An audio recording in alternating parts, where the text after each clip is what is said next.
है, कैसे आशुतोष जी कानून के हाथ इतने लंबे हैं कि इन नेटवर्क्स को ध्वस्त करके एक डिजिटल अरेस्ट मुक्त माहौल हम देने की कोशिश कर पाए?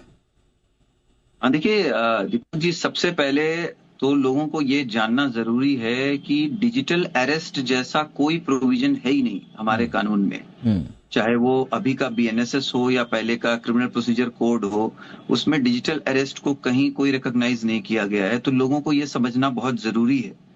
और दूसरी बात यह है कि हर एक ऐसे पर्सन को अगर कोई पुलिस से, ईडी से या कोई भी इन्वेस्टिगेटिंग अथॉरिटी से अगर ऐसे भी कॉल आता है या कुछ पूछताछ की बात होती है, तो जो है उनको एज पर सेक्शन 35 जो है हमारा बीएनएसएस में, वो नोटिस जो है आना मैंडेटरी है। अगर 7 साल या उसके नीचे का पनिशमेंट है तो वो नोटिस को वो बिल्कुल देख सकते हैं, वेरीफाई करा सकते हैं। या फिर देखिए जो सेक्शन 58 है हमारा बीएनएसएस में, उसमें 24 घंटे के ऊपर तो वैसे भी अरेस्ट नहीं किया जा सकता, उसको मैजिस्ट्रेट के सामने प्रोड्यूस करना कंपल्सरी है। आशुतोष जी, सॉरी टू इंटरप्ट, मैं एक लार्जर सवाल पूछ रहा हूं। लार्जर सवाल ये कि इंडिया में इतना लॉ फियर क्यों है सर? मतलब क्या हमारी सिक्योरिटी एजेंसीज एक आम आदमी के मन में वो भरोसा क्यों नहीं जगा पाई कि अगर पुलिस का कॉल आ रहा है, छोड़ दीजिए वो फर्जी है या असली है, वो बात की बात है, लेकिन अगर किसी ईडी वाले का फोन आ रहा है या पुलिस वाले का फोन आ रहा है या सीबीआई का फोन आ रहा है, वो पहली भावना जो होती है वो डर की क्यों है? वो दोस्त क्यों नजर नहीं आता? वो आपको मददगार के रूप में क्यों? ये आपको लगता है ये थोड़ा सा वेग सवाल है, लेकिन ये बड़ा सवाल है क्योंकि इसी का फायदा ये लोग उठाते हैं। तो ये फियर क्यों है सर? लॉ फियर क्यों है?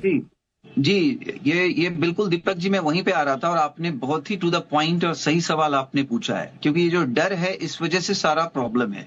अभी देखिए, जैसे हम अगर ईडी की बात करें तो वो prevention of money laundering act के प्रोविजंस के हिसाब से काम करती है। और अगर हम देखें सेक्शन 45, अगर हम देखें पीएमएलए का, तो बेल जो है वो बहुत डिफिकल्ट है। बेल अगर कोई अप्लाई करेगा सेक्शन 45 से अप्लाई करना होगा। उसमें जो है जो ट्वीन प्रोविजन है कि एक तो ये साबित करना कि उसने क्राइम किया ही नहीं है जबकि इन्वेस्टिगेशन उसका हुआ नहीं है, और ये साबित करना कि उसने क्राइम किया नहीं, और दूसरा ये साबित करना कि फ्यूचर में वो ऐसा क्राइम करेगा नहीं। और इसके अलावा ऑब्वियसली पब्लिक प्रोसिक्यूटर को जो है अपॉर्चुनिटी देना है, वो तो चलिए बाकी केस में भी रहता है।